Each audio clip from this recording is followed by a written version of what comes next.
Ahora sí, muy buenos días a todos y todas quienes nos acompañan en este nuevo seminario. Reciban la más cordial bienvenida a este seminario virtual de participación temprana, proyectos de inversión, acuerdo de Escazú. Esta jornada es organizada por la Agencia de Sustentabilidad y Cambio Climático de Corfo, Acción Empresas y Espacio Público, en donde buscamos abordar los alcances y la gobernanza en la implementación del Acuerdo de Escazú en Chile, su aplicación progresiva en el Sistema de Evaluación de Impacto Ambiental, el CIA, y la visión del sector privado respecto al diálogo territorial temprano e incidente en proyectos de inversión, así como también la experiencia de los acuerdos voluntarios de preinversión que son impulsados por la Agencia de Sustentabilidad y Cambio Climático, como también las potencialidades que tiene el contexto Escazú en Chile. Este acuerdo de Escazú es un acuerdo regional sobre el acceso a la información, la participación pública y el acceso a la justicia en ambientales en América Latina y el Caribe.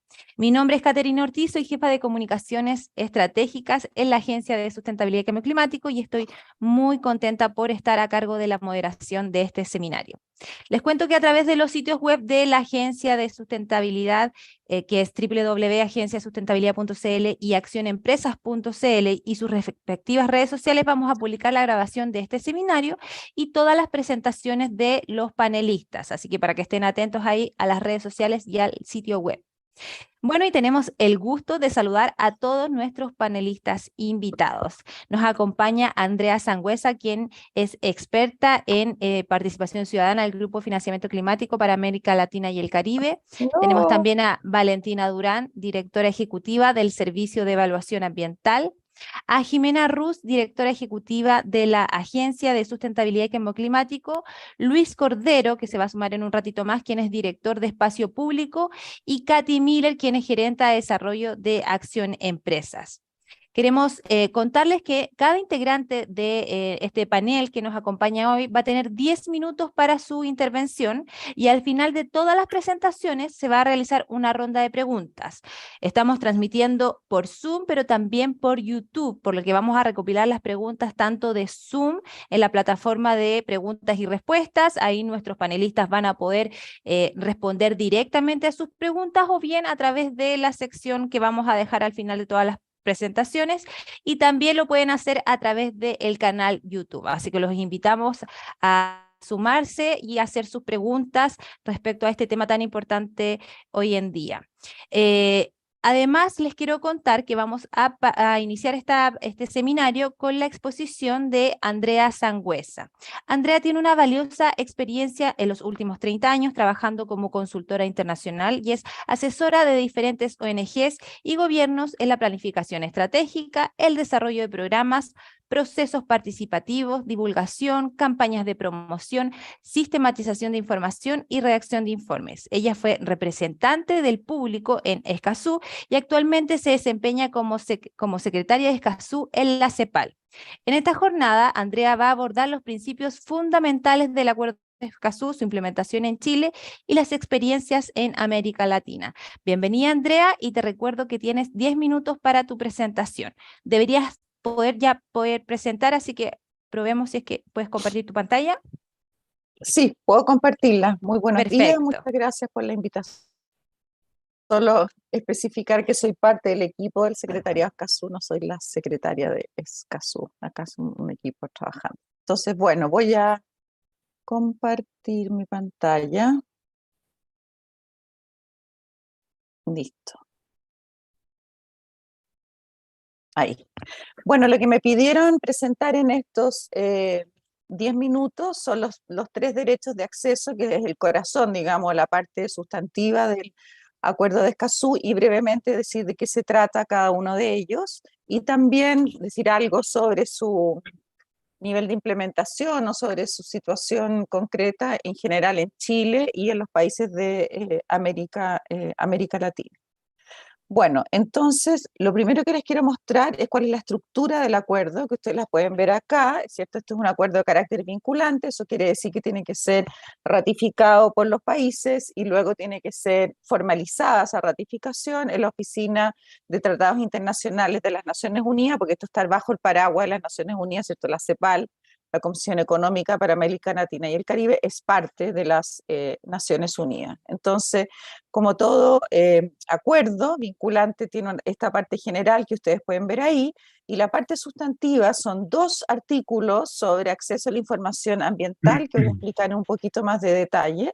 Luego el artículo 7 se refiere a la participación de la ciudadanía, de las personas en los procesos de toma de decisiones ambientales, el 8 sobre acceso a la justicia, y también hay un cuarto pilar muy importante que habla de los defensores y defensoras de derechos humanos en asuntos ambientales. Tratado vinculante en el mundo que tiene un artículo para estas personas. Sabemos que son personas que por su labor de protección del medio ambiente, muchas de ellas sufren intimidaciones, amenazas e incluso enfrentan la muerte en varios países de la región. Desgraciadamente la región de América Latina y el Caribe es la región más peligrosa del mundo. Chile no está en esa situación ni mucho menos, sin embargo, por supuesto, porque en Chile no tenemos nada respecto de protección a esta figura de defensores de derechos humanos, tenemos que avanzar en esa línea. Decir que el quinto pilar, que lo pueden ver ahí, que Escazú habla mucho del fortalecimiento de capacidades, tanto del Estado, sin duda, para poder implementar adecuadamente Escazú, pero también de la sociedad civil, y tiene un fuerte énfasis en la cooperación, es decir, desde el Secretariado de Escazú en la CEPAL, por ejemplo, cómo podemos apoyar a los países para implementar Escazú y fortalecer sus capacidades, y también entre los países.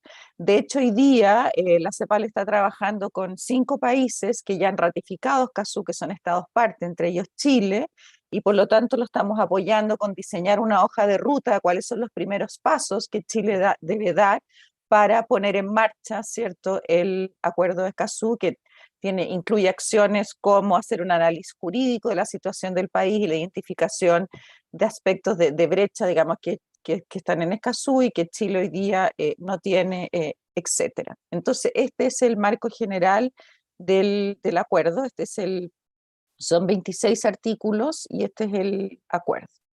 Luego, el artículo 5 y 6 habla del artículo 5, se refiere a las leyes de acceso a la información, que tiene que ver, ¿cierto?, con estos aspectos de transparencia pasiva y transparencia activa, como ustedes pueden ver ahí. Y el artículo 6 se refiere a generar y difundir información. No voy a leer este detalle, pero eso es lo que dice Escazú. En Chile, específicamente, en general estamos bastante bien en ambos artículos. Sin duda hay cosas que mejorar en temas de gestión, de cómo se entregan información, de que no sean un lenguaje técnico. Ahí hay áreas de mejora y que sin duda otros de los panelistas podrán destacar. Y en el caso de América Latina hay bastante más que hacer en otros países, ¿cierto? No todos los países comienzan en el mismo punto respecto de cumplir con Escazú. Por ejemplo, el registro de emisión y transferencia de contaminantes, que lo tiene Chile hace años, que lo tiene México y que se está iniciando en Colombia y algunos países centroamericanos, es nuevo para muchos otros países. Por lo tanto, ahí tienen un proyecto importante y sin duda Chile podría, ¿cierto?, ofrecer su asistencia técnica para llevar este registro en otros países. Eso es más o menos, por ejemplo, también en el Caribe hay varios países aún que no tienen leyes de acceso a la información, como sí tiene la mayoría de los países latinoamericanos. Entonces ahí también hay un área de mejora importante para los países del Caribe. Otra área de mejora en América Latina es que hay varios países que en su ley de acceso a la información no tienen un órgano autónomo, como en nuestro caso el Consejo por la Transparencia, sino la ciudadanía debe reclamar en la no entrega de información frente a la misma autoridad que no le entregó la información, y todos sabemos que eso no facilita, ¿cierto?, el acceso a la información, o es más difícil garantizar. Respecto a participación, ¿cierto?, que es el tema que convoca específicamente este seminario, ustedes pueden ver ahí lo que Escazú establece. Dice en el artículo 1 del 7.1 que debe asegurar la participación abierta e inclusiva del público. Luego hay una guía de implementación que entrega algunos criterios para ver qué se refiere con abierta y a qué se refiere con inclusiva, pero en términos generales, por supuesto, se entiende que tienen que haber las menos barreras posibles para que las personas puedan participar, y tiene un especial énfasis el adjetivo de inclusivo en las personas y grupos en situación de vulnerabilidad, personas que están en situación de pobreza, que están en situación de aislamiento, que están en situación de sufrir amenazas, intimidaciones, etcétera. El artículo establece obligaciones del Estado, por lo tanto, para el Estado de Chile, en este caso, ¿cierto?, para prestar especial atención a esos grupos. La participación se entiende en actividades y proyectos, en otros asuntos ambientales de interés público y en foros y negociaciones internacionales. Cuando Escazú habla de un asunto ambiental, si participación en los asuntos ambientales o en la toma de decisiones ambientales, se refiere en términos muy amplios a estos asuntos ambientales, que van, por ejemplo, desde un proyecto que ingresa al sistema de evaluación de impacto ambiental, desde un plan de descontaminación, un programa de reciclaje, la ley marco de cambio climático, y son decisiones a nivel local, regional y nacional. Entonces, la invitación es a entender asuntos ambientales en un sentido amplio, el tema de normas también, por ejemplo. Entonces aquí hay algunas de las características, ¿cierto?, de las que establece Escazú para cuando se realicen procesos de participación. Se habla de hacerlo en etapas iniciales, es decir, al inicio de los proyectos, al inicio del proyecto de norma, al inicio del proyecto de ley, del proyecto del plan de descontaminación, etcétera. Entregar la información necesaria, y aquí es algo muy importante, a través de medios apropiados. Siempre se puede mejorar de cómo se entrega la información de forma de asegurar que llegue a quienes, especialmente a los que van a ser afectados por esa decisión, para bien o para mal, y también a los que están en situación de vulnerabilidad, y ahí se supone un esfuerzo de gestión mayor del que se ha venido realizando. Plazos razonables para poder implementar este proceso de participación. Luego hay una debida consideración de las observaciones.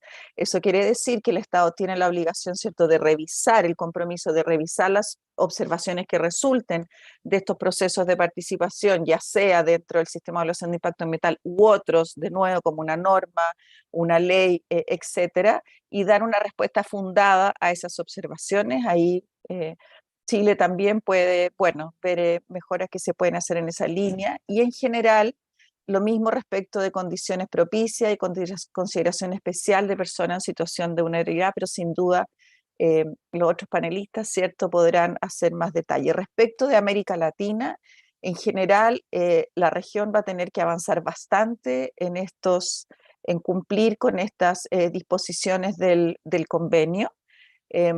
En general, los países de América Latina y también del Caribe están en un nivel más respecto de Chile, por ejemplo, van a tener que realizar más gestiones o cambios en su forma de organizar la participación y de poder garantizar, ¿cierto?, o asegurar que ésta sea abierta e inclusiva. Entonces, yo diría que este es un eje donde la región hay bastante que mejorar y esforzarse para ello.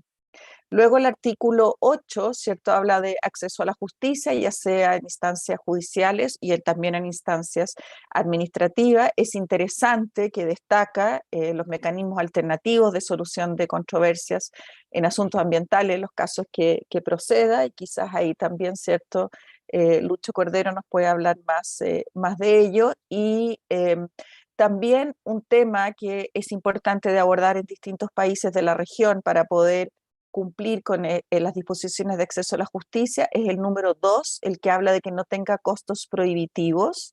Ese es hoy día una realidad en nuestra región, donde hay una barrera importante para poder tener acceso a la información, ¿cierto?, por los costos que esto implica para la población. También es un asunto y una barrera importante, necesaria de mejorar las medidas para facilitar la producción de la prueba del daño ambiental, ¿cierto?, que esto no recaiga solamente en las personas, sino poder facilitar que ese proceso pueda ser más expedito, y que tampoco, por lo tanto, signifique una barrera significativa para poder acceder a la justicia. Bueno, yo me quedo hasta acá. Muchísimas gracias, y espero haber entregado un panorama general y rápido sobre estos tres derechos de acceso a la información, la participación y la justicia, que son los que se consagran en el Acuerdo de Escazú para América Latina y el Caribe. Muchas gracias. Muchísimas gracias, Andrea, por esa interesante presentación que nos esclarece un poco los conceptos en torno a la participación temprana y el Acuerdo de Escazú. A continuación, nuestro siguiente invitado es Luis Cordero, director de Espacio Público, quien va a reflexionar sobre las consideraciones para el diálogo territorial temprano e incidente en el marco de los proyectos de inversión, así como la gobernanza en la implementación del Acuerdo de Escazú en Chile. Luis fue coordinador de la reforma a la institucionalidad ambiental que se tradujo en la ley que creó el Ministerio de Medio Ambiente, el Servicio de Evaluación Ambiental y la Superintendencia de Medio Ambiente, además de ser asesor del Congreso en el proyecto de ley que creó los tribunales ambientales y miembro de la Comisión para la Reforma a la Supervisión Financiera del Ministerio de Hacienda. Su línea de investigación son calidad regulatoria, procedimiento administrativo y diseños institucionales. Bienvenido, Luis, y te recuerdo que tienes 10 minutos para tu presentación. Muchas gracias. Buenos días a todas y todos. Gracias por la invitación. Yo he traído algunas ideas, no voy a ocupar PPT, porque creo que las ideas centrales sobre los aspectos normativos ya están señalados en el fondo por Andrea. Yo trataría de resumir lo que quiero decir en estos minutos en una pregunta que, para el caso nuestro, debiera ser algo así como más allá de Escazú, en el fondo, ¿no? Y esto es relevante porque una de las respuestas, uno de los aspectos vinculados a por qué aprobar el Tratado de Escazú, frente a algunas personas que sostenían que era inconveniente su aprobación. Bueno, una de las razones fundamentales del por qué aprobarlo tenía que ver con que los elementos centrales que se encontraban en el tratado ya estaban reconocidos en el derecho chileno. Y por lo tanto, el tema de acceso, el tema de información, el tema de justicia, habían sido de alguna otra manera abordados desde la ley del 94, con la ley de base del medio ambiente, y luego con la reforma ambiental del 2009, ¿no? Complementada con una robusta ley de acceso a la información pública. Sin embargo, para poder dimensionar los desafíos que tiene el país pensando en Escazú, lo que yo creo que uno debiera tratar de evaluar es cómo, si es cierto que nosotros cumplíamos previamente los estándares de Escazú, cómo hemos administrado y gestionado los procesos participativos. Creo que el principal dilema que nosotros enfrentamos en la actualidad, que lo enfrentan las comunidades, que lo enfrentan los proyectos de inversión y que los enfrenta el Estado, es que estamos desperdiciando muchísima información de los procesos de participación. Eso nos está provocando, entre otras cosas, entrar en un problema recurrente de que adolecemos tenemos defectos estructurales cuando en verdad lo que estamos en realidad es no procesando la información adecuada. Quiero justificar las razones que motivan esa afirmación. La primera es que lo que solemos olvidar, y esto es más o menos lo que dice la evidencia en parte de los estudios que desarrolló Espacio Público sobre precisamente el proceso de participación e institucionalidad para el diálogo territorial, es que las comunidades suelen enfrentar problemas más complejos que los estrictamente ambientales. Las comunidades enfrentan problemas complejos, pero el Estado se ordena sectorialmente. Es algo así como lo que sucede con las universidades, ¿no? La sociedad es un set complejo de situaciones, pero las universidades se ordenan por facultades y las facultades se ordenan por departamentos, ¿no? Lo que hacemos en algún sentido es fraccionar no solo el conocimiento, sino que además fraccionar las soluciones. ¿Qué es lo que demuestra la experiencia chilena? La experiencia chilena demuestra algo así como la paradoja de la participación. Los sistemas de participación en el caso chileno, con todos los defectos que estos tienen, se han concentrado mayoritariamente en materia ambiental, eso es específicamente en el sistema de evaluación de impacto ambiental y en otros instrumentos como planes y normas. ¿Qué sabemos del sistema de evaluación de impacto ambiental y qué sabemos de los otros procesos participativos? Primero, que son asimétricos. Segundo, asimétricos porque son estructuralmente diferenciados entre las comunidades y quien provee esa información. Segundo, que en una cantidad importante de ellos, las comunidades expresan inquietudes, problemas e interpelan situaciones que van más allá o del proyecto en concreto o de la norma en particular o las medidas de un plan respectivo. Las consecuencias de eso, como suele suceder, es que los procesos participativos tienden a frustrarse. Las comunidades se aproximan a un proceso de participación que los convoca, pero en general las observaciones que formulan no son respondidas, o no son respondidas porque al otro lado existe un titular de proyecto o existe un organismo de la administración que sencillamente considera que esas observaciones no son competentes o no están vinculadas o a la regla o al proyecto o al plan. El resultado de eso es un cóctel demasiado explosivo. Las comunidades en consecuencia deslegitiman el proceso de participación, no se han escuchado, y por la otra, los funcionarios de la administración sostienen que esencialmente esas observaciones no tienen que ver con el instrumento que está siendo objeto de consulta. Entre medio, un proyecto de inversión queda en una situación compleja, en tratar de desarrollar una actividad con demandas habitualmente que tienen que ver con su proyecto, pero con otras que sencillamente no tienen que ver. Lo que demuestra el caso del sistema de evaluación de impacto ambiental chileno, que es un caso interesante de observar, es que una cantidad importante de las observaciones y de la presión de muchas de sus medidas tienen que ver con cuestiones de política distributiva, asuntos que corresponden al Estado, no a los privados, y que en la práctica el sistema de evaluación de impacto ambiental desde el 94 en adelante ha dado origen a tensiones de muy diversa naturaleza. De hecho, el problema central que tenemos ahí es que a ratos tenemos una controversia de muy difícil solución, porque entre otras cosas, el sistema de evaluación de impacto ambiental no puede resolver otros asuntos que salen precisamente de esos procesos participativos. En lo segundo, en los planes de descontaminación, que probablemente no está en el radar de ustedes, pero es algo que nosotros, en el caso mío con la profesora Jimena Insucia, estudiamos, lo que pudimos apreciar es que los procesos participativos, una cantidad importante de las observaciones de los procesos participativos no tenían que ver con las medidas del plan de descontaminación. Esto implicaba especialmente, y esto lo revelaban mucho los datos a partir de 2014 en adelante, es que las personas manifestaban inquietudes que tenían que ver con problemas vinculados a la contaminación atmosférica, pero que nada tenían que ver con las medidas del plan de descontaminación.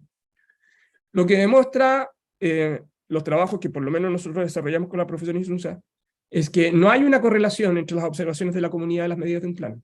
Lo que es más dramático, la mayoría de las observaciones que formulan las comunidades no son respondidas, y ni siquiera quedan en un repositorio en el Estado que puedan ser derivados a otra agencia gubernamental, precisamente para poder capturar una cantidad de inquietudes que luego, por alguna extraña razón, alguien se declara que desconocía. ¿Qué es el problema entonces que nosotros tenemos hoy? Uno de los problemas centrales que tenemos y uno de los desafíos principales que enfrenta la implementación de Escazú es cambiar una manera de gestionar el sector público y sobre todo los datos. Una pregunta que uno debiera hacer simplemente.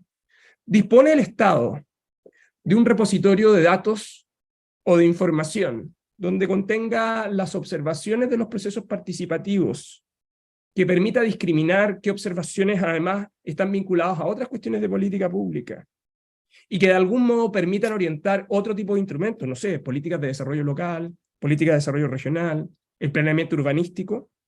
La respuesta es no. Es decir, desde el año 94, desde la implementación de la legislación ambiental chilena y sus reformas, nosotros no solo nos hemos dedicado a perder información en los procesos de participación ciudadana. La pretensión de Escazú puede terminar siendo una gran frustración si nosotros no cumplimos con lo que hasta ahora sí teníamos. Y el elemento clave de eso es que los procesos participativos no deben ser simplemente contingentes. En segundo lugar, lo que debiéramos tener en consideración es que los procesos participativos en materia ambiental, esta es como la paradoja de la participación ciudadana en materia ambiental, implica reconocer y absorber un conjunto de demandas que no están vinculadas a lo que es objeto de la consulta, pero que para el Estado y para las comunidades sí les es igualmente importantes. El hecho de que no esté vinculado directamente a un proyecto, a un plan o a una norma, no debiera significar desechar esa observación. Esa debiera estar localizada en algún otro lugar. De lo contrario, lo que vamos nosotros a hacer es seguir alimentando la frustración permanente. La crítica central que muestran todos los estudios sobre los procesos de participación es que los procesos de participación son simplemente formales e inútiles. Si participación es simplemente oír inquietudes, entonces tenemos un problema. La diferencia entre eso y ocupar redes sociales significaría exactamente cero. Si participar significa generar condiciones de diálogo, empoderar comunidades, administrar los datos que generen esa información y generar modelos de gobernanza que no dependan exclusivamente de los proyectos de inversión, que es el otro gran problema que nosotros tenemos, entonces, claro, mirar más allá de Escazú es extremadamente relevante. Y por último, con esto cierro. Pensar que la implementación de Escazú solo depende de medio ambiente es también otro gran error. Medio ambiente es un sector que tiene experiencia en procesos participativos, para lo bueno y para lo malo. Pero lo cierto es que, dada la manera en que nosotros tenemos la configuración de medio ambiente en el sistema institucional chileno, es decir, que no solo se refiere a los componentes naturales, sino que además también a los socioambientales. Además de eso, que es un sector que tiene los mecanismos de participación más amplios que existen en el sector público, lo que debiéramos genuinamente pensar es utilizar el proceso participativo en medio ambiente más bien como una puerta de acceso a la política pública y particularmente a la gestión local y regional. De lo contrario, la implementación de Escazú terminará replicando los mismos defectos que tenemos hoy en no saber administrar mecanismos de participación o asumir que estos son simplemente formales. Eso, muchas gracias. Muchísimas gracias, Luis, por esa tremenda aclaración y todos los contenidos que has explicado en este seminario. Les recordamos a todos los participantes que tenemos un espacio de preguntas y respuestas acá en la plataforma Zoom. De hecho, vemos que Andrea muy gentilmente ya está respondiendo a algunas de las preguntas que está haciendo nuestros asistentes. Y también tenemos la plataforma YouTube, donde también pueden hacer preguntas y al finalizar todas las presentaciones vamos a dar respuesta a esas preguntas. Ahora damos paso a la exposición de Jimena Rus. Jimena es directora ejecutiva de la Agencia de Sustentabilidad y Cambio Climático de Corfo. Ella es geógrafa de la Pontificia Universidad Católica de Chile con postítulo en Contaminación Ambiental de la Universidad de Chile. Posee una amplia experiencia en el desarrollo productivo ambiental en la empresa de Chile, empresas chilenas, específicamente la prevención de la contaminación, la articulación público-privada y la negociación de estándares ambientales. Hasta su designación en mayo como directora ejecutiva de la Agencia de Sustentabilidad y Cambio Climático, se desempeñó por 20 años en distintas subdirecciones de esta institución, donde le correspondió coordinar a las áreas técnicas, liderar proyectos nacionales e internacionales con otras organizaciones y principalmente el desarrollo de los acuerdos voluntarios de producción limpia, más conocidos como los APL, el principal instrumento de gestión productiva y ambiental de esta institución. Jimena nos va a exponer los acuerdos voluntarios de preinversión, un programa piloto impulsado por la agencia que ha permitido el desarrollo de 8 iniciativas de diálogo territorial a lo largo del país. Bienvenida, Jimena. Muchas gracias, Katy. Muchas gracias a los asistentes a este seminario y a mis compañeros panelistas. Cuéntenme si ahí se está viendo. Sí, se ve la presentación. Perfecto. Bueno, la verdad es que hoy día quiero contarles respecto de un instrumento, un acuerdo voluntario de participación temprana, el cual hemos estado reactivando. Y digo reactivando porque este instrumento fue piloteado hace algunos años atrás. Sin embargo, actualmente el ministro de Economía, quien preside nuestro consejo directivo, quiso que le diéramos un nuevo impulso a este instrumento y específicamente como una forma de repilotear lo que eran la industria de hidrógeno verde, que es hoy día una industria que está partiendo. ¿No me avanza, Katy? Si quieres la presento yo. Ahí ya, ahí avanzó. Sí. Bueno, antes de comentarles, solo decirles que por qué estamos nosotros acá. Somos una agencia, somos un comité Corfo, Agencia de Sustentabilidad y Cambio Climático, y nuestros grandes objetivos, nuestra misión es avanzar en estos compromisos y esta cooperación público-privada a través de acuerdos voluntarios, apoyando a tanto empresas como territorio, apoyando fuertemente a las políticas de nuestro país, políticas de cambio climático y sustentabilidad, y teniendo claro que el sector privado es clave, es nuestro objeto de trabajo y al cual tenemos que movilizar en mejores prácticas. Ya algo se ha dicho, Chile hoy día requiere más, pero también mejor inversión. Se habló mucho de los conflictos socioambientales que están teniendo cada vez más relevancia y una creciente presencia y afectan a la inversión, pero lo que se quiere como país es que estas nuevas inversiones sean inclusivas y sostenibles y que colaboren con el desarrollo de los territorios donde se están insertando. Y por eso nace de alguna manera un instrumento que hoy día le hemos denominado Acuerdo Voluntario de Participación Temprana, como un medio para mejorar el estándar socioambiental de los proyectos de inversión. Hoy día ya se planteó, no existe un marco normativo que garantice la participación temprana en proyectos de inversión, y cuando digo participación temprana, no estamos hablando estamos hablando de una etapa anterior al sistema de evaluación de impacto ambiental, estamos hablando de una etapa en que aún un proyecto no ha ingresado al sistema, y esa, digamos, es como la importancia. Sin embargo, han existido muchos esfuerzos en nuestro país para avanzar en esta línea. Hay las guías de estándares que ha desarrollado el Ministerio de Energía para participación en el desarrollo de proyectos. Hay una propuesta política que generó a la Alianza Valor Minero. Hay guías del Ministerio de Obras Públicas. Hay una propuesta de reforma en el sistema de evaluación de impacto ambiental también para institucionalizar la participación ciudadana anticipada. Y el caso nuestro, que eran los llamados acuerdos de preinversión, ABP, en que nosotros como Agencia de Sustentabilidad, entre el año 2016, empezamos a pilotear. ¿Qué es lo que hicimos? Tomamos 7 proyectos de distinto tipo. Habían proyectos de generación de energía solar, eólica, un proyecto de refinación de aceites y lubricantes usados, proyectos mineros, proyecto de manejo forestal y una planta de compostaje, otro eólico en el sur de Chile. Bueno, estos proyectos fueron piloteados y producto de estos proyectos en el cual hubo toda una generación de un protocolo de cómo hacer esta participación temprana anticipada. Hubo expertos, tanto nacionales e internacionales, que evaluaron el trabajo que se estaba haciendo. Se hizo una evaluación posterior de el resultado de esta participación. Se generaron muchos comentarios, posibilidades de mejora, las cuales hoy día estamos reactivando y estamos relanzando este instrumento específicamente, como ya lo mencioné, para la industria de hidrógeno verde.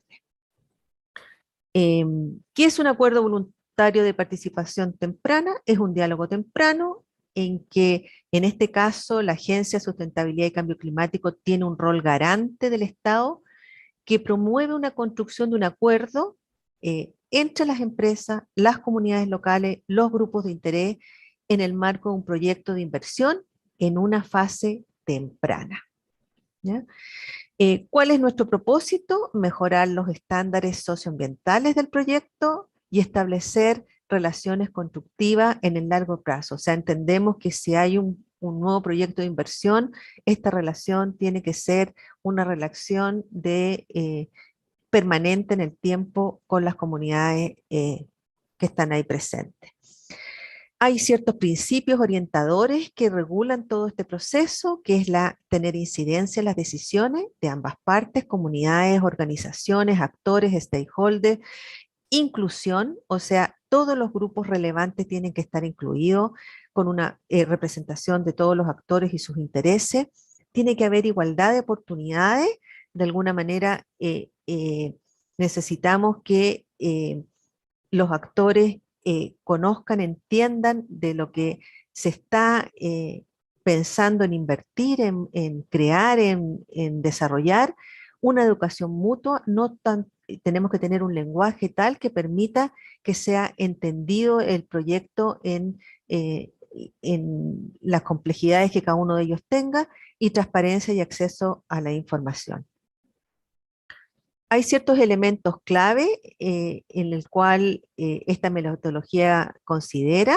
Hay una etapa, el proyecto tiene que estar en una etapa de diseño, es decir, previo al proceso de evaluación de impacto ambiental. Este proceso dura entre 6 y 12 meses y cada proceso va a ser diferente y acordado en conjunto con los titulares de la inversión. Los titulares de la inversión pueden elegir a equipos de trabajo desde un registro de facilitadores que es administrado por la agencia. Para poder ser parte del registro de facilitadores deben postular a este y dar cumplimiento a ciertas consideraciones. Y la Agencia de Sustentabilidad y Cambio Climático supervisa y evalúa todo el proceso. Hay ciertas fases, hay una manifestación de interés. Esta manifestación de interés es aprobada por, perdón, por nuestro consejo directivo. Este consejo directivo tiene representantes públicos y privados. Hay una preparación del proceso de participación, es decir, hay un diagnóstico social, hay una definición de los actores clave, se incorpora a las autoridades locales, se recopila la información necesaria, se prepara el proceso de diálogo, se desarrolla todo un proceso de diálogo de acuerdo a protocolo y respecto a ciertos talleres de trabajo. Hay una construcción de distintos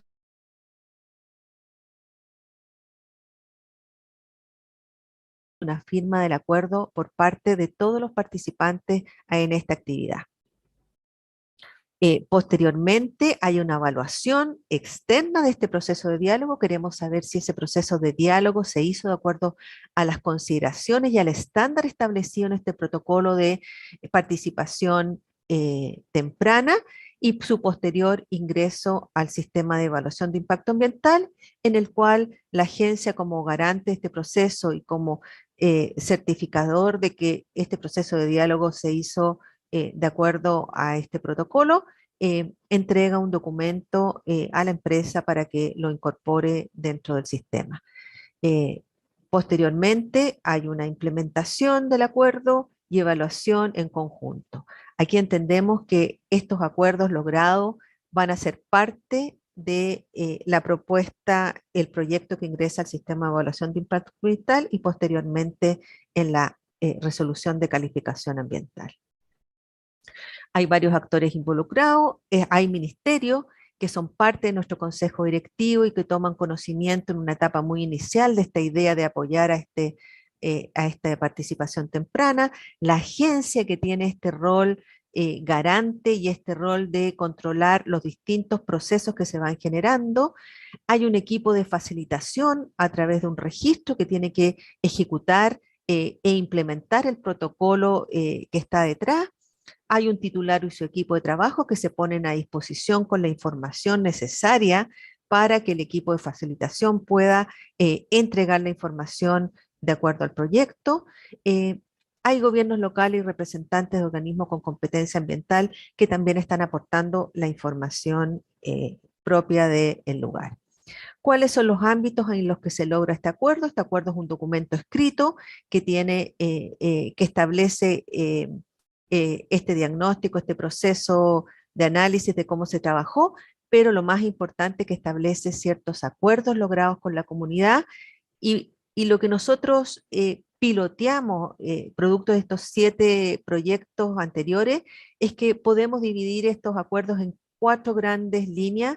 Una gran línea que tiene que ver con mejorar, se logran acuerdos para mejorar la información para la línea base del proyecto y otros estudios, que se proponen acciones y medidas socioambientales adicionales y no consideradas necesariamente en el proyecto que estaba pensando ese desarrollador de proyecto, esa nueva inversión.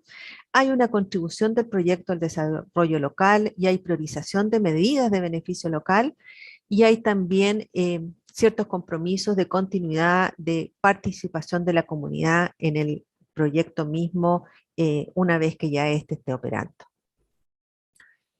¿Cuál es el resultado de este proceso de diálogo? Se suscribe un acuerdo que es reconocido por todas las partes involucradas, hay acciones y metas contempladas dentro del acuerdo que se presentan al sistema de evaluación de impacto ambiental y se incluyen dentro de la RCA. Los titulares de inversión otorgan información que permite monitorear posteriormente el cumplimiento de estos acuerdos y existen mecanismos definidos para resolver esas controversias. Espero no haberme extendido más de mis 10 minutos, pero bueno, hay muchas otras cosas que podemos comentar posteriormente en la conversación. Gracias. Muchas gracias, Jime. Estás dentro del tiempo, así que todo bien. Bueno, y a continuación tenemos el gusto de presentar a Katy Miller, gerenta de Desarrollo de Acción Empresa, que nos va a entregar la visión del sector privado acerca de la participación temprana y las oportunidades que representa el acuerdo de Escazú para el sector empresarial. Katy es magíster de la Universidad de Mannheim, Alemania, en Administración de Empresas, Ciencias Sociales, Políticas y Culturales. Es experta en sustentabilidad y gestión de proyectos con experiencia en el desarrollo e implementación de estrategias, iniciativas y reportes de sustentabilidad bajo la metodología GRI 4 y gestión sostenible. También posee una amplia experiencia en la implementación de proyectos culturales, sociales y educativos en beneficio de la comunidad y en el desarrollo e implementación de proyectos de educación financiera, sistemas de evaluación de riesgo socioambiental, créditos e inversión responsable. Bienvenida, Katy. Muchísimas gracias por esa larga presentación, Katy. No sabía que tenía toda esa expertise, pero agradezco la presentación y sobre todo agradezco a la Agencia de Sustentabilidad y Cambio Climático la iniciativa para convocarnos, para invitarnos a ser parte de este webinar y también de convocar las empresas interesadas, porque sabemos que el acuerdo de Escazú ha suscitado, ha producido muchas preguntas en el sector privado. Y lo que yo quisiera compartirles hoy día es un poco la experiencia que nosotros tenemos de esta acción empresas respecto a cuáles son los avances, pero también cuáles son los desafíos y las inquietudes de las empresas que conocemos respecto a los mecanismos de participación, a la transparencia en los datos, etc. Entonces, voy a empezar mi presentación un poco con un contexto actual que es donde nos situamos en este momento como sociedad, pero también como empresas. Después voy a pasar a la experiencia que tenemos en Acción Empresas, porque yo creo que no puedo atribuirme a hablar por todo el sector privado. Hay demasiadas diferencias entre rubros, demasiadas diferencias también como entre pymes, grandes empresas, etcétera, pero sí tenemos algunos programas que creo que se relacionan muy directamente con los principios que promueve el acuerdo de Escazú. Y finalmente voy a llegar a la parte donde están las oportunidades que nosotros hemos visto respecto a los pilares que establece Escazú, pero también las preocupaciones que permanecen y que hemos levantado desde el sector privado con nuestro grupo de empresas. Entonces, espero que puedan ver la presentación. Voy a empezar a participar aquí, a compartirla. Por favor, confírmenme si se ve bien. Sí, se ve bien. Tienes que ponerle a modo presentación. Sí, todavía no se cambia a modo presentación. Ahora sí. Perfecto. Bueno, voy a empezar con el marco muchísimo más grande y que es básicamente la triple crisis que estamos viviendo no solamente en Chile, sino básicamente a nivel mundial. Hay tres grandes crisis que están afectando la sociedad humana, pero también los negocios de las empresas, que es la crisis climática. Estamos ahí justamente viendo qué avances se podrán lograr en que si bien está relacionado con la emergencia climática, también tiene otros factores, como el crecimiento de la población humana y la expansión, y por supuesto también la creciente desigualdad que tenemos y que está relacionado con las otras dos crisis, se afectan mutuamente. Por otro lado, y ahí me voy un poco más a un organismo económico, el World Economic Forum, el Foro Económico Mundial, en su último levantamiento de cuál es la percepción de los mayores riesgos en ese momento para los negocios, hay 5 de los 10 que caen en el ámbito ambiental: el fracaso de la acción climática, climas extremos, pérdida de biodiversidad, el daño humano al medio ambiente y la crisis de recursos naturales. Y también quisiera destacar uno social que en mi opinión tiene mucho que ver con los principios que promueve el Acuerdo de Escazú, y que es la erosión de la cohesión social, porque ese pilar de transparencia que considera justamente tiene el afán de volver a construir, por lo menos contribuir a construir una mayor confianza entre los diferentes actores de la sociedad. Y después me quise ir a Chile con algunos datos que son de una encuesta sobre cambio climático y problemas ambientales que se realizó por encargo del Ministerio de Medio Ambiente en Chile en el 2021, y que muestra un poco la percepción de la población en Chile respecto a cómo está el medio ambiente acá. Y los resultados no son muy alentadores, pero sí creo que respaldan mucho la necesidad de tener regulaciones, de tener también adhesión a contratos internacionales que se hacen cargo de esa situación. Un 63% considera que la calidad del medio ambiente en el país es o mala o muy mala, y solo un 4% como buena o muy buena. Por otro lado, y ese es un dato del mapeo del INDH, hay más de 150 conflictos socioambientales identificados en ese momento, y también en una asesoría técnica parlamentaria se habla de 5 zonas de sacrificio, que si bien a las empresas ese término les disgusta mucho porque no hay nadie que haya declarado alguna zona de impacto como zona de sacrificio, el hecho que sean percibido así se entiende muy bien por los diferentes efectos que tienen sobre todo la salud de las personas. Y por último, hay más del 90% que está en desacuerdo o muy en desacuerdo con que las empresas están haciendo su mejor esfuerzo para cuidar el medio ambiente. Tenemos entonces una situación donde hay una mala calidad del medio ambiente, con impactos negativos sobre la salud de las personas, sobre también una percepción de efectos negativos sobre las condiciones laborales y la calidad de la vida de las personas, y también un cruce con el nivel socioeconómico, donde la percepción, y probablemente no solamente la percepción, es que esas malas condiciones del medio ambiente afectan principal y fundamentalmente a los sectores más pobres de la sociedad. Entonces, en ese mix de complejidades que estamos viviendo, creemos de esta Acción Empresas que el Acuerdo de Escazú es una tremenda oportunidad. Por un lado, bueno, y ahí no voy a detenerme mucho porque Andrea ya hizo una excelente presentación respecto a los pilares, pero básicamente porque promueve ese derecho de vivir en un medio ambiente sano y con un punto de vista hacia el desarrollo sostenible para las generaciones presentes y futuras, con esos 3 pilares: el derecho de acceso a la información, el derecho al acceso a la participación en el proceso de toma de decisiones ambientales, y donde la participación temprana siempre es más conveniente, tanto para las comunidades como para las empresas.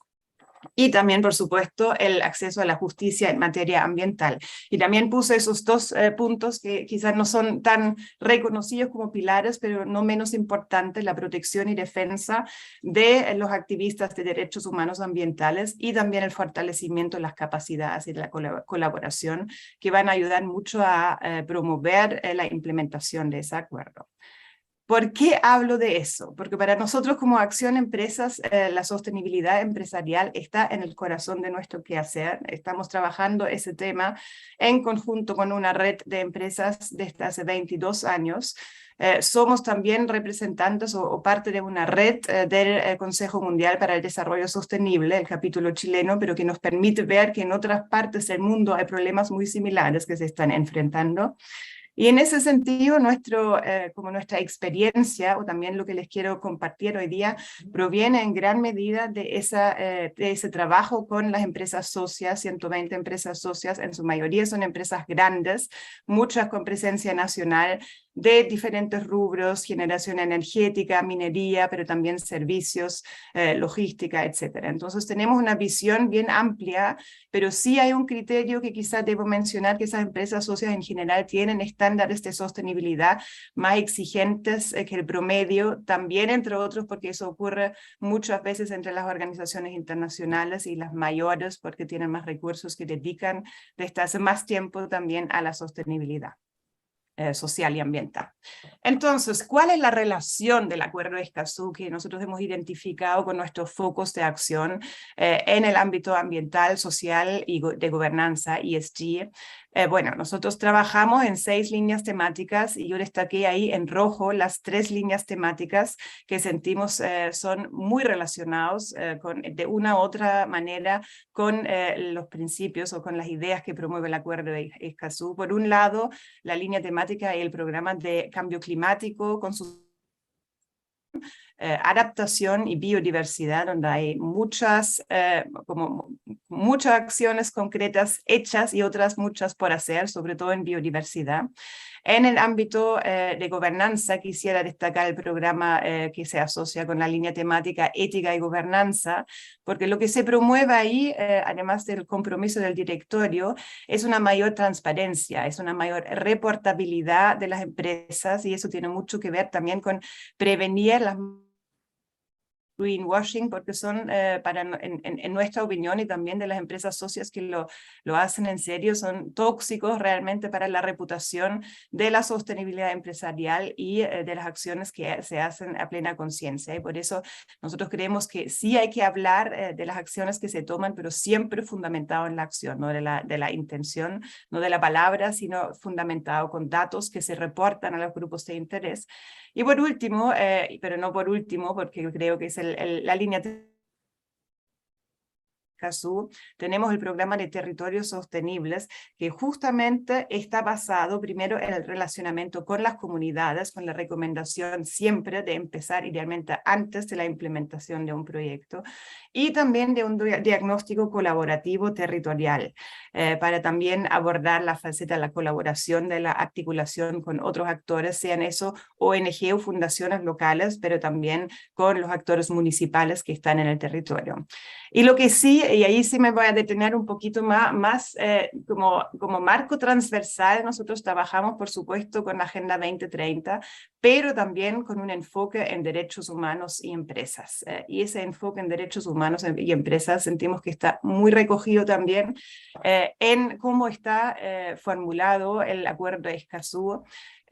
¿Y por qué creemos que es una oportunidad? Pese a que sabemos que el enfoque de derechos humanos en las empresas muchas veces a primera instancia genera por lo menos desconocimiento, nosotros opinamos que tomar un enfoque proactivo en derechos humanos y empresas es una oportunidad para las empresas realmente para minimizar riesgos, para detectar tempranamente los riesgos que pueden afectar, por un lado, la viabilidad de proyectos, pero también, por supuesto, el valor reputacional y dañar gravemente la calidad de vida de las personas que están en las comunas y que están aledañas. Entonces, tenemos ese contexto con avances y presiones legislativos, regulatorios a nivel mundial, pero también a nivel nacional, un aumento en las exigencias normativas y por otro lado una ciudadanía que está cada vez más empoderada, más hiperconectada, donde las noticias que antes, o como los incidentes que antes quizás pasaban malamente más desapercibidos, hoy en día ya no pasan desapercibidos, y eso ha conllevado también una mayor desconfianza hacia las instituciones. Y por otro lado tenemos inversionistas que tienen un foco cada vez más fuerte en los riesgos ASG, sobre todo de los grandes proyectos de inversión que tienen impactos previsibles sobre la calidad de vida de las personas y también del medio ambiente.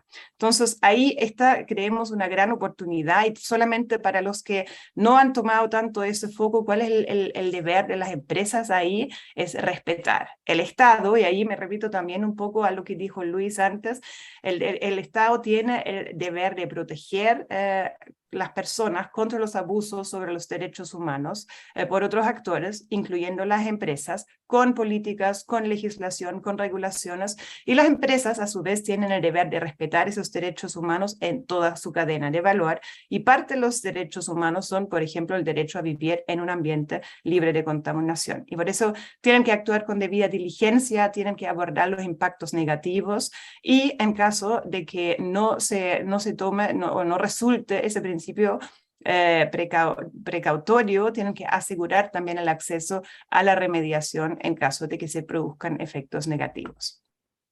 Dicho eso, ¿qué hemos aprendido en la implementación de ese programa de derechos humanos con nuestras empresas? Porque estamos en el tercer programa de derechos humanos y empresas, y creo que hay algunos aprendizajes que me parecen útiles compartir en cuanto al relacionamiento comunitario. Lo primero tiene que ver justamente con el título de ese webinar hoy día, de empezar el diálogo con las partes afectadas siempre antes de iniciar o también de modificar actividades. A veces no es posible, a veces no se hizo en ese momento, es mejor tarde que nunca, pero pensando en la efectividad de la participación, ojalá empieces antes de que se implemente porque es mucho más efectivo, es mucho más satisfactorio para todos los actores y también es de menor costo. Lo otro es mantener un diálogo constante, o sea, no es suficiente una iniciativa inicial, puntual y después dejar las relaciones ahí, sino se debe construir un diálogo constante con las comunidades que también se pueda aprovechar para que se notifiquen oportunamente las emergencias, los incidentes. Las comunidades son el mejor sistema de alerta temprano, eso como lo cito tal cual, nos ha dicho una de las empresas participantes en el programa que ha implementado un buen relacionamiento comunitario y que está también usando ese relacionamiento para involucrar a la comunidad justamente en el monitoreo de eventuales como incidentes que pueden afectar el medio ambiente o también la calidad de vida. También, por supuesto, generar medidas y procedimientos para prevenir o mitigar los impactos de derechos humanos en las comunidades, y ahí es súper importante tomar en cuenta que ese relacionamiento comunitario no conviene externalizarlo. Por experta que sea la consultora o la organización que implemente como el relacionamiento comunitario, siempre genera después una barrera y al contrario es muy recomendable involucrar todas las áreas, en especial las faenas o las operaciones que tienen un contacto directo día a día con las comunidades. Y en ese sentido, esos son como algunos de los temas que les quería compartir, que hemos aprendido en cuanto al relacionamiento comunitario con ese enfoque en derechos humanos. Y ahora llego a lo que les comenté que va a ser la última parte de mi presentación y después feliz de contestar preguntas en caso que haya. ¿Cuáles son las oportunidades en cuanto al pilar de información y transparencia? Ya se los mencioné brevemente antes. Ese pilar que obliga a las empresas de cierto modo a monitorear desde un inicio las cifras relevantes como respecto al medio ambiente, genera un músculo, genera capacidades y ayuda a levantar y monitorear datos relevantes que antes quizás no se tenían y que construyen así una línea base. Eso por un lado, por supuesto, es importante para informar a las comunidades, para darles acceso proactivamente o pasivamente, pero también sirve como indicadores para otros grupos de interés, en especial los inversionistas que tienen cada vez más foco en ASG, pero también, y eso es importante, a la sociedad en general, y ahí tiene que cuidarse el lenguaje comprensible que no quede en una nube experto qué significan esos indicadores. Por otro lado, la gestión temprana y proactiva de los riesgos asociados al cambio climático y la afectación es una puerta a la investigación y ahí la colaboración con la academia es muy interesante y tenemos varios ejemplos de empresas que han colaborado con centros de investigación en cuanto al estado de un ecosistema y el estado de la fauna y flora relacionado. Por supuesto, también genera mayor confianza involucrar a las empresas, a las comunidades y las empresas en un diálogo desde el inicio, siempre y cuando que ese diálogo se recoja. Y ahí, como después cuando hablo las preocupaciones, voy a volver a lo que mencionó Luis anteriormente. Y por último, eleva los estándares. Hay empresas que ya lo hacen antes de Escazú, que lo han hecho también, no solamente por el SEA, sino también por iniciativa propia, pero el hecho de que eso sea más transversalmente exigible es también un levantamiento de barra y genera mejores condiciones para las empresas que ya han tomado un camino pionero en ese sentido. Y respecto a la participación temprana, también hay varias oportunidades que tenemos identificados.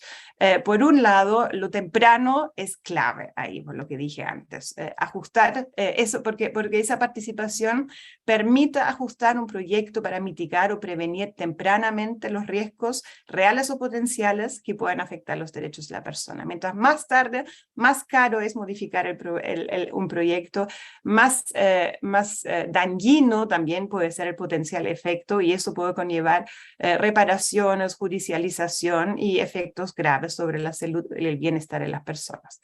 Por otro lado, disminuir, y eso yo creo que es un tema que a discutir también, disminuir el riesgo de paralización posterior del proyecto. Yo les comenté antes que hay muchos proyectos de inversión que están paralizados y es muy importante tomar en cuenta los aspectos sociales y ambientales, pero tener un proyecto a medio construir por 20 años en un lugar no hace un aporte ni al medio ambiente, ni a las comunidades, ni a las empresas. Entonces ahí falló efectivamente un buen mecanismo de relacionamiento temprano.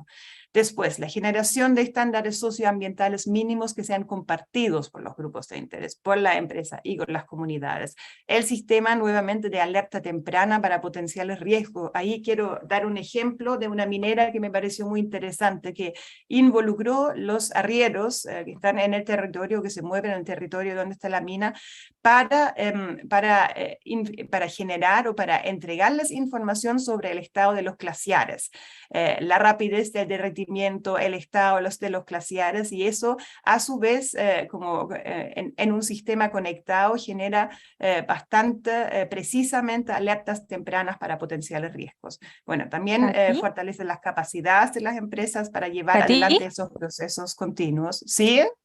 Te queda un minutito. Ya, no, sí, estoy casi en la última. En la penúltima.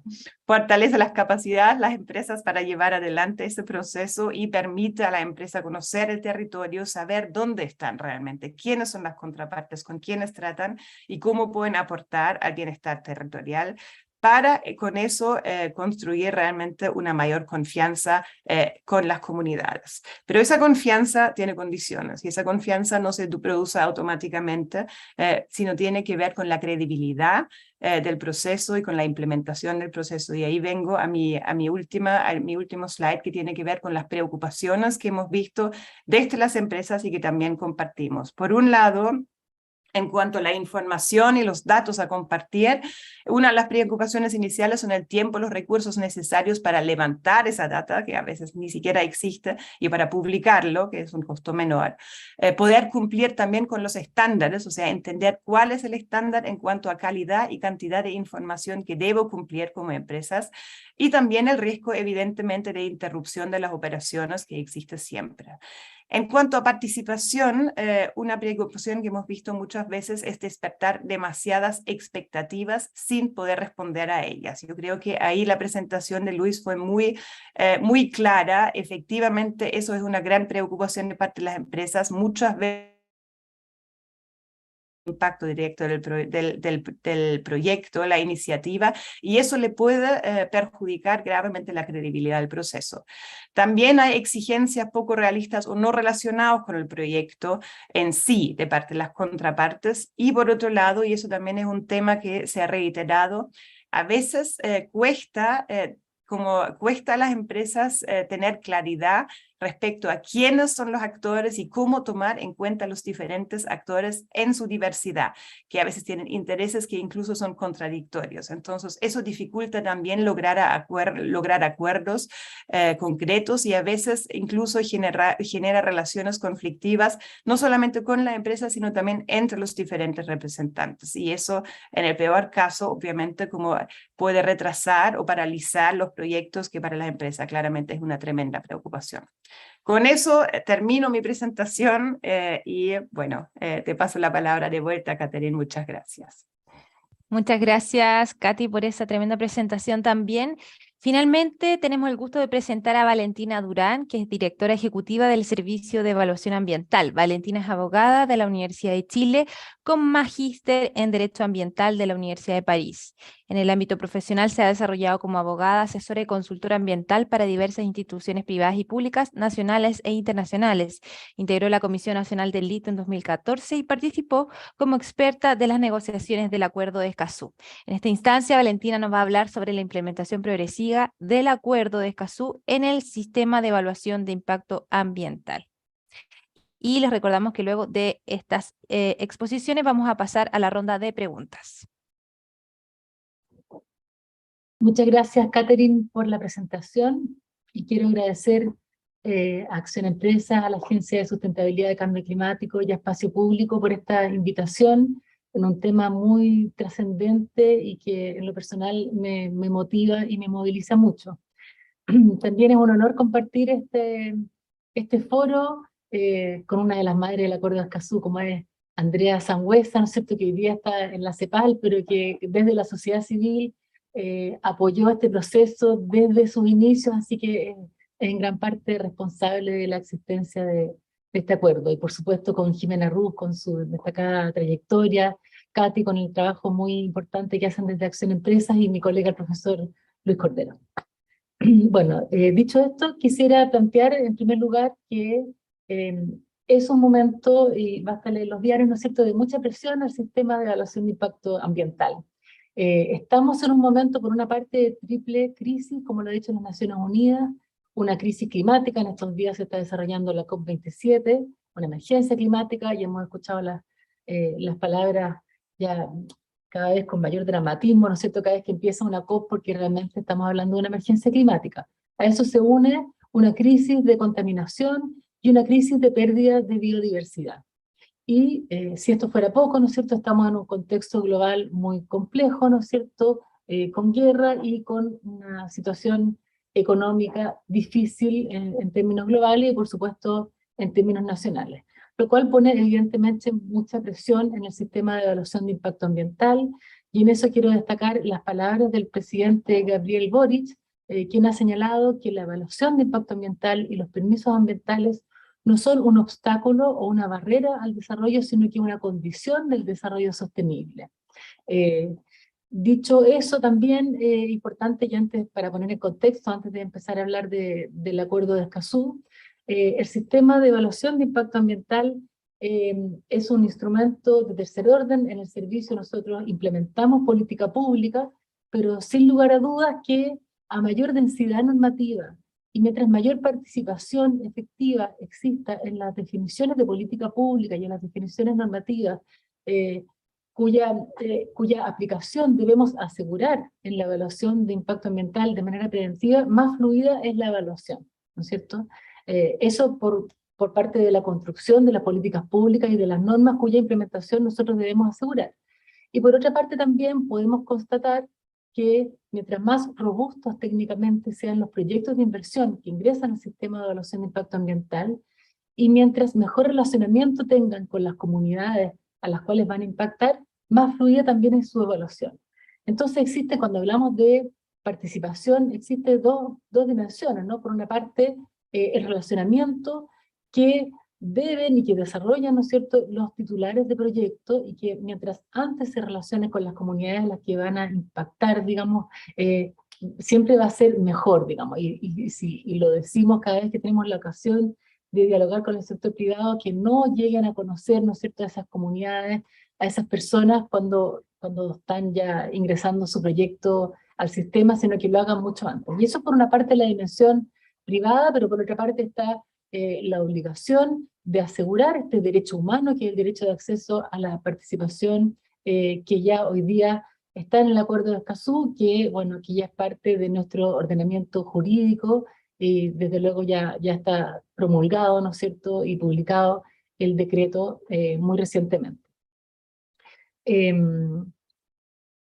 Eso como en términos de contexto de la evaluación de impacto ambiental. Entonces, en el servicio, lo que a nosotros nos corresponde, y ya vamos directamente a hablar del Acuerdo de Escazú, a nosotros nos corresponde su implementación. El Acuerdo de Escazú, y ese era el debate que existía antes de que Chile adhiriera al Acuerdo de Escazú, en relación con si cumplía o no cumplía, ya lo dijo Andrea, ¿no es cierto?, en muchos aspectos nuestro país tiene muchos avances, pero básicamente cumplir el Acuerdo de Escazú, implementar el Acuerdo de Escazú consiste en tener un plan, ¿no es cierto?, porque es un acuerdo de piso que busca la implementación progresiva para asegurar, ¿no es cierto?, el ejercicio de estos tres derechos humanos que conforman esta noción de democracia ambiental. Entonces nosotros como ejecutores de política pública tenemos medidas de gestión que podemos adoptar sin perjuicio de la colaboración que prestamos al Ministerio de Medio Ambiente en las reformas que se puedan y que se van a implementar al sistema, tanto a nivel legislativo como a nivel reglamentario. Los ejes de esta gestión en el servicio de evaluación ambiental son, por una parte, asegurar una evaluación técnica y de excelencia, apegada a la normativa, y esto implica también unificar criterios, y implica un ejercicio permanente de diálogo tanto con la ciudadanía, que requiere la confianza que nosotros vamos a proteger el medio ambiente, asegurar el ejercicio de los deberes constitucionales por parte del Estado en términos de protección del medio ambiente y asegurar el cumplimiento de la normativa ambiental. Y también el diálogo con el sector privado, que requiere confianza, que requiere reglas claras para la inversión. Eso por una parte es el eje de la gestión técnica de excelencia. El otro gran eje de esta gestión es iniciar la implementación progresiva del Acuerdo de Escazú y por último, asegurar la incorporación de la variable o del cambio climático en la evaluación de impacto ambiental conforme a la Ley Marco de Cambio Climático. Ya hablaba Katy de ello, ¿no es cierto? La Ley Marco de Cambio Climático, que fue publicada en junio, y ahí tenemos tres grandes desafíos. En relación con el Acuerdo de Escazú, que como les decía, ya está promulgado el decreto 209 el 25 de octubre de este año, que reconoce la vigencia del acuerdo desde que se cumplieron los 90 días desde el depósito del instrumento, así que ya no hay mayor discusión si es que podría haberla habido. Tenemos este Acuerdo de Escazú y nuestra tarea es implementarlo. ¿Cómo implementamos el Acuerdo de Escazú? En primer lugar, estamos evidentemente trabajando en diagnósticos y el levantamiento, ¿no es cierto?, para ver cómo nosotros, desde las medidas de gestión que nos son disponibles en el marco de nuestras funciones, podemos ir mejorando e ir implementando cada uno de los puntos y los compromisos del Acuerdo de Escazú. Y yo les quiero ir contando algunos de los avances y las medidas que estamos implementando al respecto. Por una parte, tenemos todo el trabajo que se hace en el servicio en relación con la ciudadanía y con los titulares de proyecto y también, por supuesto, con los consultores. El servicio está desarrollando desde la dirección ejecutiva guías y criterios para la evaluación. Estos van en el sentido de ir dando mayores certezas, ¿no es cierto?, de cuáles son los criterios de evaluación, en complemento, por supuesto, a las normas. Entonces, en este trabajo de desarrollo de guías y de criterios, vamos desarrollando también cursos, y estamos ampliando este año, en lo que llevamos en esta gestión, hemos ampliado la capacidad para brindar cursos de capacitación que son gratuitos, que están abiertos a la ciudadanía, y hay dos tipos de cursos, ¿no es cierto? Uno son los cursos de 8 horas que están dirigidos a la ciudadanía, que son tomados también muy masivamente por consultores, y hemos aumentado el cupo de 300 a 1000 cursos en cada uno, a 1000 personas, perdón, cada vez que estos cursos se dan, con gran interés. Y así, por ejemplo, estamos impartiendo cursos en general sobre el sistema, sobre la participación ciudadana en el sistema, sobre los procesos de consulta indígena, por dar algunos ejemplos. En este año ya llevamos capacitados 7500 personas, y hay varios cursos que se están dando otros en áreas más técnicas, como la descripción de las áreas de influencia, en el CIA, la normativa aplicable, etc. También tenemos eventos del tipo webinar, ¿no es cierto?, que ofrecemos gratuitamente, dirigidos a la ciudadanía para que conozcan sus derechos, para que conozcan sus deberes, también dirigidos a consultores y titulares. Y así, por ejemplo, este año hemos desarrollado este tipo de eventos o webinars relacionados con el proceso de participación ciudadana en el CIA, sobre consulta indígena, sobre evaluación de impacto en el recurso hídrico, que tuvo gran interés. Hoy día el tema hídrico despierta mucho interés, sobre evaluación de impacto en la flora y la vegetación, sobre fauna, etc. En esto hay que destacar que si uno mira las observaciones ciudadanas en los proyectos, son cada vez más sofisticadas, ¿no es cierto? Cada vez cuentan con mayores antecedentes técnicos. Por lo tanto, hay mucho interés en materias que quizás antes podrían haber sido más de interés de los consultores, hoy día interesan a ciudadanos y ciudadanas que están participando, que tienen interés en participar en la evaluación de los proyectos cuando les impactan específicamente. Como les decía, trabajamos y estamos entonces aumentando nuestras capacidades a través de la División de Evaluación Ambiental y Participación Ciudadana, y el departamento ahí correspondiente de Estudios y Desarrollo, y eso con la colaboración de los directores regionales, que hacen un trabajo muy importante en las regiones de capacitar también a los organismos con competencias ambientales y a la ciudadanía. En cuanto a guías y criterios, estamos desarrollando guías para la evaluación de las líneas de base de medio humano, para la evaluación de impactos que se pueden generar en los sistemas de vías y costumbres, para determinar la suficiencia de las medidas destinadas a mitigar, compensar o reparar también los impactos en el medio humano, eso por dar algunos ejemplos. También estamos trabajando en una guía sobre estándares para la participación ciudadana en el sistema, con la idea de establecer y promover criterios que deben ser considerados en la planificación y en el desarrollo de los procesos de participación ciudadana. Y esto, por supuesto, fuertemente inspirada en los estándares del Acuerdo de Escazú. Esta guía, ¿no es cierto?, habla de antecedentes conceptuales, cuáles son los principios y los criterios que deben regir un proceso de PAC en el CIA, ¿no es cierto?, desde, por supuesto, la buena fe y otros principios muy importantes. Y también aquí detectamos buenas prácticas. Estamos, por ejemplo, preparando, y no va a ir necesariamente en esta guía, pero preparando y recomendando el compromiso en las resoluciones de calificación ambiental de instancias y de mecanismos de monitoreo participativo, que estos queden comprometidos en la resolución de calificación ambiental sin perjuicio del trabajo que pueda hacer la Superintendencia de Medio Ambiente en el seguimiento de los compromisos. Cuando se establecen relaciones, ¿no es cierto?, estrechas con la comunidad, se comprometen fórmulas de monitoreo participativo, digo, sin perjuicio, ¿no es cierto?, de lo que corresponde legalmente y del seguimiento y fiscalización que se debe hacer. Eso tiene en general bastante buenos resultados y estamos levantando prácticas en relación con eso. Por otra parte, bueno, algo relevante que dio Carol en su momento y que correspondía bueno, a algo muy sentido para nosotros, y también la jurisprudencia de la Corte Suprema venía recalcando ese punto, fue el instructivo que sacamos en junio, el 2 de junio, que imparte instrucciones en relación al concepto de cargas ambientales. Esto tiene que ver con que la participación ciudadana es obligatoria en los estudios y en las declaraciones de impacto ambiental procede cuando es decidida, ¿no es cierto?, decretada por los directores regionales o la dirección ejecutiva en su caso, a solicitud de la ciudadanía.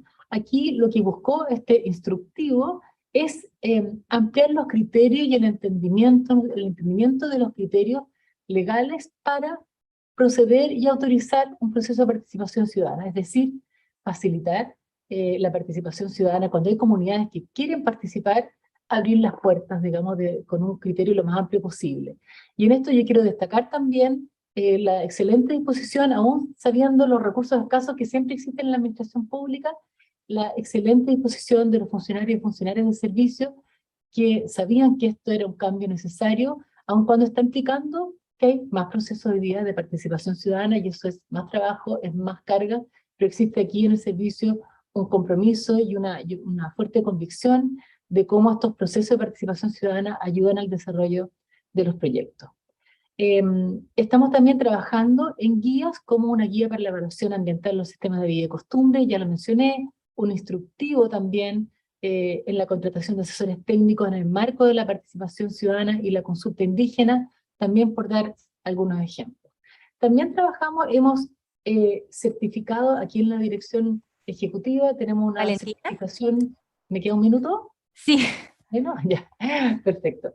Tenemos certificación de los procesos y vamos avanzando a certificar la mayor cantidad posible de procesos en un trabajo de mejora continua. Entonces, buscamos ir asegurando la buena fe y la transparencia en los procesos mismos de participación ciudadana, es decir, que la información que se entregue en esos procesos, reuniones, casas abiertas, las distintas metodologías que existen de participación, sea fidedigna. En ese sentido, hay mucho interés de parte de los titulares, también a veces de parlamentarios, de municipios, en apoyar la participación ciudadana. En eso, para nosotros es muy importante informar sobre los derechos y deberes que tienen los ciudadanos, porque participar, ingresar una observación ciudadana por escrito también habilita, ¿no es cierto?, el acceso a la justicia en el caso de que estimen que no ha sido considerada adecuadamente, así que eso es un aspecto importante.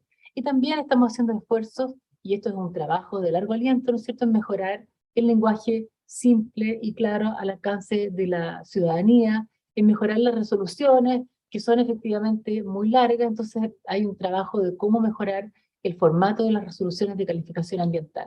Y por último también estamos ajustando los criterios en la defensa judicial, ¿no es cierto?, con nuestro departamento de litigio, con nuestro departamento de reclamaciones en general, ajustando para facilitar el ejercicio de los derechos humanos que están reconocidos en el Acuerdo de Escazú y tener entonces un actuar coherente en toda la experiencia de evaluación de impacto ambiental, desde antes de que ingrese un proyecto hasta su defensa judicial. Y por supuesto estamos trabajando en mesas de trabajo con los organismos con competencias ambientales y también en un gran esfuerzo de diálogo con el sector privado, con las comunidades. Siempre estamos recibiendo a quienes quieran conversar con nosotros, y un gran esfuerzo, como digo, de diálogo para ir viendo cuáles son las guías que debemos priorizar en este contexto. También hemos, por ejemplo, incorporado un correo al final o al principio, perdón, de todas las guías y de criterios para que quienes quieran opinar o formular observaciones lo puedan hacer con un procedimiento, y así, por ejemplo, estamos haciendo algunas correcciones en algunas guías y criterios que pronto van a ser publicadas. Bueno, eso es lo que quería contarles esta mañana. Muchas gracias por su atención. Muchas gracias, Valentina, por esa explicación. Ahora nos queda poquito tiempo, así que les vamos a pedir a todos los panelistas que prendan su cámara, porque vamos a sacar una foto para subirla a las redes sociales. Así que les pido que sonrían y prendan sus cámaras. Vamos a sacar la foto. Ahí va. 1, 2, 3. Listo, muchas gracias. Entonces ahora lo que vamos a hacer, tenemos muchas preguntas y hay muchas que han respondido también amablemente nuestros panelistas en el espacio de preguntas y respuestas. Vamos a hacer la primera pregunta para Andrea. Nos preguntan si el acuerdo posee regla de retroactividad, en el sentido de que los proyectos evaluados anteriormente a su ratificación y posterior publicación no deben seguir los cambios que éste incluye a los procedimientos de evaluación de impacto ambiental, o aquellos deben seguir las modificaciones que éste incluye para estos procedimientos. Muchas gracias por la pregunta. No se incluye ese principio de retroactividad. O sea, Escazú comienza su implementación ahora, una vez ratificado, con los proyectos de ahora, tal como explicaba muy bien la directora ejecutiva del Servicio de Evaluación Ambiental. Perfecto, gracias, Andrea. Una pregunta para Jimena Ruz. Buenos días, nos pregunta Alejandra Stay. ¿Cómo conversaría el acuerdo de participación voluntaria temprana en el proceso que se gestiona dentro del CIA? ¿Se podría modificar el acuerdo que se alcanzó de manera previa a ingresar al CIA? ¿Sería vinculante, por ejemplo, para la evaluación sin opción de modificarse? Lo que ha pasado con estos 7 acuerdos pilotos que hicimos, cuando lo que genera este proceso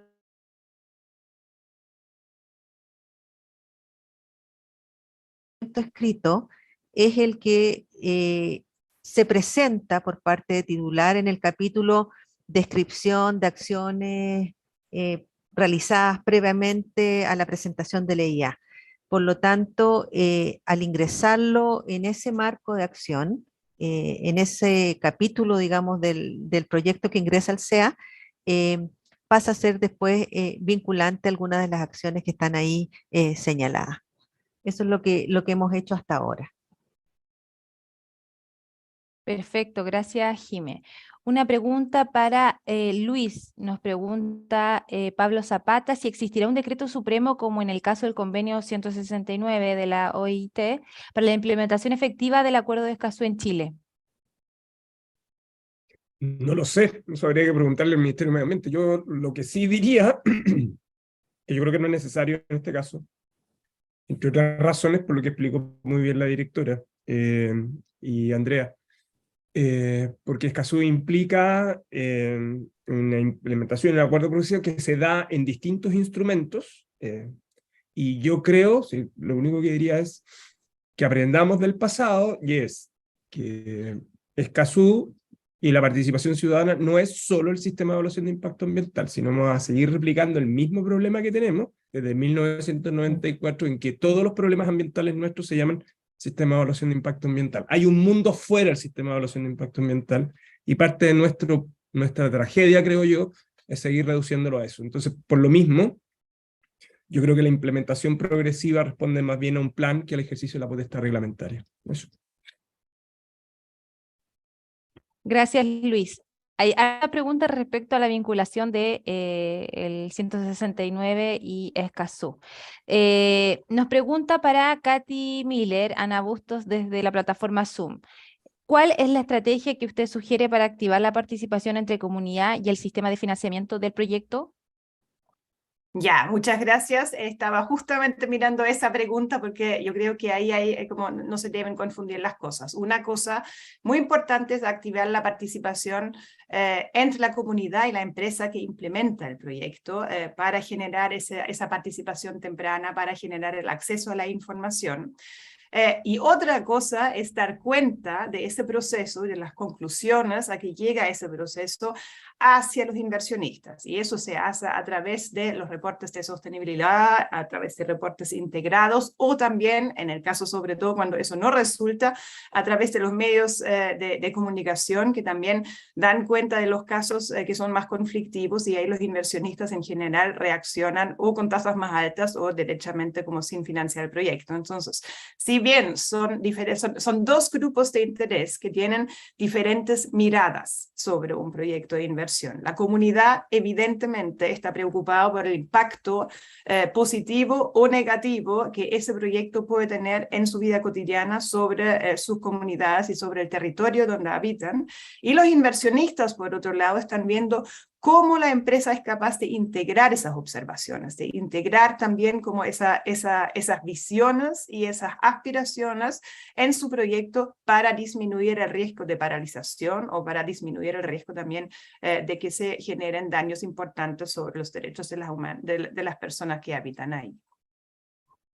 Muchas gracias, Katy.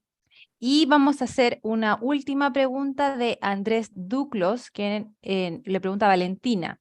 Dice, estimada Valentina, ¿cuándo se publicará el reglamento del acuerdo para que las empresas tengamos claridad en los criterios de evaluación, dado que esto define un aumento de costo a las empresas y si puede ser determinante en la decisión de la inversión? Gracias. No hay un reglamento del acuerdo. Eso para ser precisa, digamos. Sin perjuicio de que el Ministerio del Medio Ambiente debe trabajar y nosotros colaborar con ellos tanto en ajuste y modernizaciones a la evaluación de impacto ambiental y a la ley 19.300 y al reglamento. El acuerdo de Escazú no requiere de un reglamento para su implementación. Como bien lo decíamos antes, y estamos haciendo diagnósticos, Chile cumple en bastante medida con el piso mínimo, digamos, del acuerdo de Escazú. Sin embargo, nosotros estamos trabajando en hacer algunas mejoras.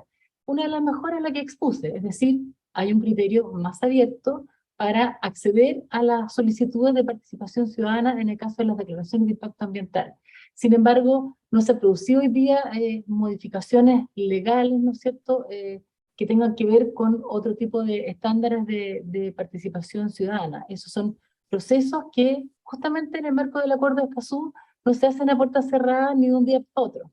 Entonces, como ya ha sido la práctica en los reglamentos del Ministerio del Medio Ambiente, son reglamentos, modificaciones que se someten a consulta, y justamente de eso se trata el acuerdo de Escazú, ¿no es cierto? Que también en la definición de las modificaciones legales y reglamentarias haya una apertura a la participación. El acuerdo de Escazú habla de mejorar estos estándares de acceso a la información y a la participación en todo tipo de decisiones, ¿no es cierto? Entonces, tanto en una decisión de planificación territorial, en la construcción de los planes e instrumentos de gestión del cambio climático, o como en un reglamento del CIA, o un reglamento de la ley REP, o en fin, o cualquier otro instrumento que se esté desarrollando, como también asegurar una mejor participación ciudadana con mejores estándares en la evaluación de impacto ambiental. No sé si con esto contesto, espero haber contestado la pregunta ahí del señor. Sí, de todas maneras. Gracias, Valentina. Tenemos, la verdad es que en honor al tiempo también de nuestros panelistas, tenemos más de 50 preguntas en la sección de preguntas y respuestas de Zoom, así que agradecemos a todos los que nos han enviado sus preguntas. Les vamos a pedir a los panelistas que pongan sus correos para que puedan ahí hacer llegar todas las consultas quienes nos acompañan hoy. Les queremos recordar que la grabación de este seminario y las presentaciones de nuestros panelistas van a quedar publicadas en la página web de la agencia y de Acción Empresa, www.agenciasustentabilidad.cl y accionempresas.cl. Bueno, de esta manera ya estamos terminando este seminario. Le agradezco a Jimena, a Andrea, a Luis y a Valentina y también a Katy que nos acompañaron hoy con presentaciones muy explicativas y muy aclarativas de lo que se viene con el acuerdo de Escazú. Así que muchísimas gracias y que tengan un excelente día. Nos encontramos en un próximo seminario. Que estén muy bien. Chao, muchas gracias. Muchas Muchas gracias. gracias, que estén muy bien.